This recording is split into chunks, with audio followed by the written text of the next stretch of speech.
Right gang, some time has passed. What have I done? I've got my tail bag on here. Previous owner gave me a Givey rack that bolts to the original one. That's sat on that. That's looking good. My box of mods is wearing pretty thin. What I do have is some indicators.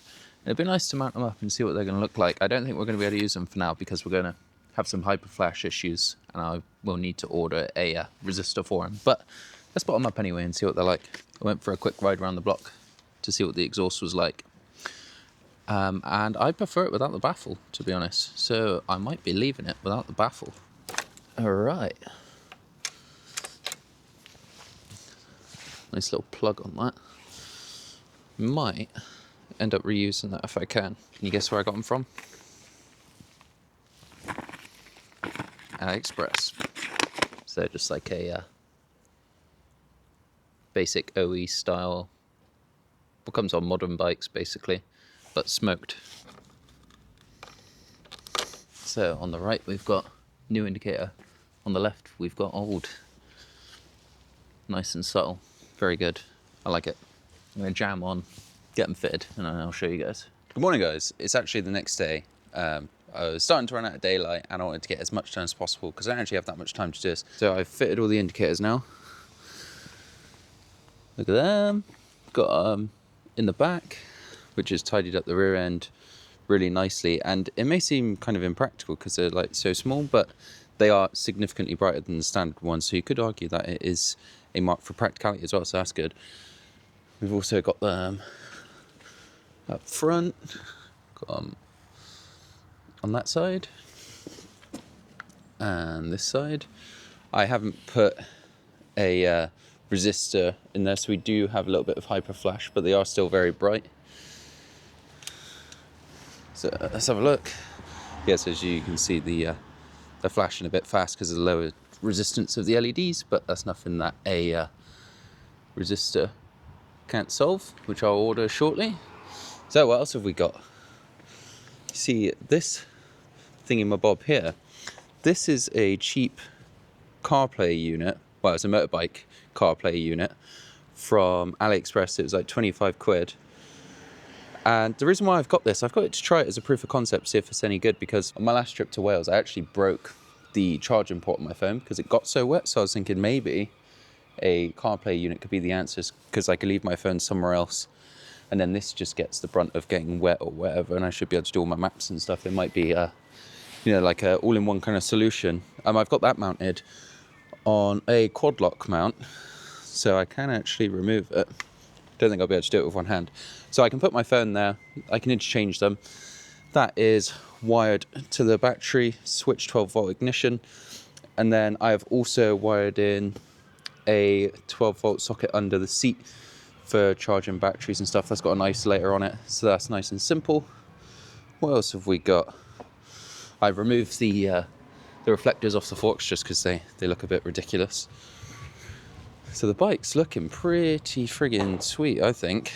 So you might be thinking, Dom, well, you've done loads of mods. What's next? Next is actually the best mod so far, and I've got the rest of the day to do it, and I'm hoping we can get it sorted in a couple of hours. Let me show you what I got. Boom. I've got a new pair of tyres, and there's a few reasons for this. Obviously, I'm going to use the bike quite a lot off-road, so I want the best off-road grip as possible. Also, I want them to be easy to get on and off in the event of a puncture, because these are tubed wheels. So the tyres I've gone for, off of the recommendation of Nathan the Postman, are Continental TKC80s. Now, a lot of people say that these standard tyres are actually alright off-road, but when I do go off-road, I want the best grip that I can get. So I've got myself a pair of Continental TKC80s. Apparently, the sidewalls are nice and soft, so they're easy to get on and off, so that's a huge plus, and it's going to give me way more grip off-road. These are quite a soft tyre, so they're not going to last very long, but that compromise is going to give us good grip on the road as well, which is nice. So let's crack into this and see if we can change the tyres in a decent amount of time. Hopefully not pinch any tubes. I do have a spare one if I do, but let's get into it. I don't know if I showed you guys the tail bag setup either. It's like a Givey rack thing that extends this that the previous owner gave me, and then it's just my Rhino Walk tail bag, which I think looks pretty tidy. It's got loads of tools and stuff in there. Right then, I am going to start with the rear wheel here because I think it's going to be more annoying. So let's get that one out the way first. It's a bit of a weird setup on the axle where it's got a hole in one side instead of like a hex head. Very strange, but maybe it's not strange. Maybe I'm just uninitiated. I had to retrieve my big boy sockets from the van, so see if we can get this undone. If this is going to come out nicely, we'll see, I suppose. Hear that noise go past? That's actually another Himalayan. I saw him yesterday. Nice and gentle. Look at that. That was so easy. Voila, we have rear wheel. I think I'll give that a nice good clean before that goes back on. Is there anything else that wants to pop out and fall out? No, we're okay. Right, let me get you onto my little workstation. All right, I'm not going to pretend that I'm some kind of pro at this because I'm not. I've actually never done a tubed wheel, so I would say don't follow my advice. Step 1, nice and simple, remove the air. Screwdriver gets it done. Oh, come on.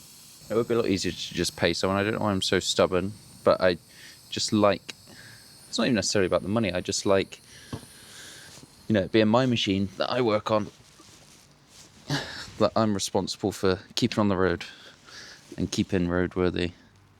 Yeah, I don't know if we're going to get all the air out of this way. I think we're going to have to remove the valve. So this is my new to me tyre lever kit. I actually did the Grom without tyre levers, if you can believe it. It's crazy. I've also got some rim protectors, which is nice. I always think, like, if you can do a job without marring stuff up or scratching it, then you should. Why butcher stuff if you don't need to? Oh, nice. It clips on pretty nice. Went on a bit better than I thought. Alright, I think I'm going to lube up the bead a little bit now. I'm just using a bit of bike cleaner to do this, rightly or wrongly. Get it nice and sudsy. Although I'm sure there's people watching right now thinking, oh man, you're doing it wrong. It'd be so much easier if you did it like this. Tyre lever time. I'm actually going to lube the tip of my tyre lever as well. It's a trick that I did. I used to work at Halfords when I was younger. Did a lot of push bike puncture repairs. One of my tricks was to lube up my tyre lever to try and avoid it pinching. First bite is always the scariest. There we go. I can actually see the tube, which is good. Okay. We are making progress. I am slightly concerned that I pinched the tube there. Come on, mate. Come out. Come out, would you, pal? We're getting there, boys and girls. If any girls are watching this, right, we'll check that in a minute. For now, am I going to be able to get this off like this? There it goes. Right. We are left with a wheel. Right, guys. Got my tube all pumped up. Alright, I'll leave that there for now.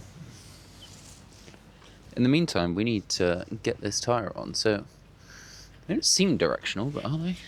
Are you directional, mate? It is. Let's do this.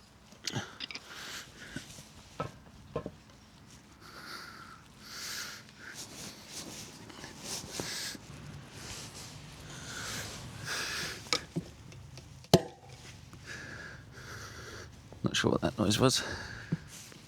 Is that it? There it goes. Alright, we've got the inner bead on.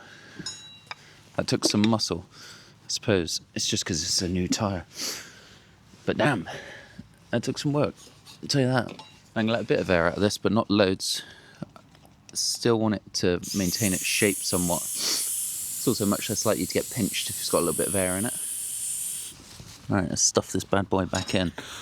Yeah, you can tell that these are pretty stiff because they're fresh. I think once they're scrubbed in, I had a few heat cycles, they'll be a bit easier to contend with.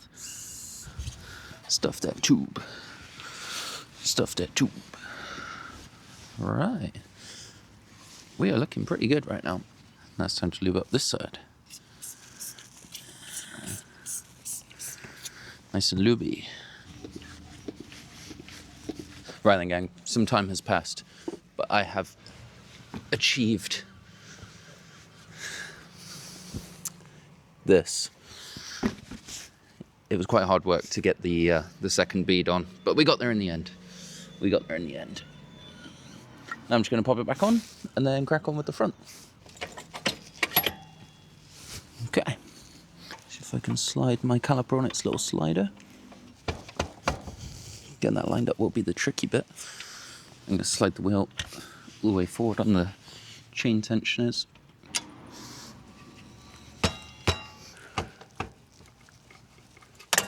There it goes. Oh, look at that, guys. The new TKC80 is on the back. Did take me a while. I'm just going to crack on with the front now, and I'll catch up with you guys once it's all back in one piece, and then we can stare at it. Right then, ladies and gents, I finished putting the front tyre on, so the bike is now finished for this stage. Let's have a look at it, shall we?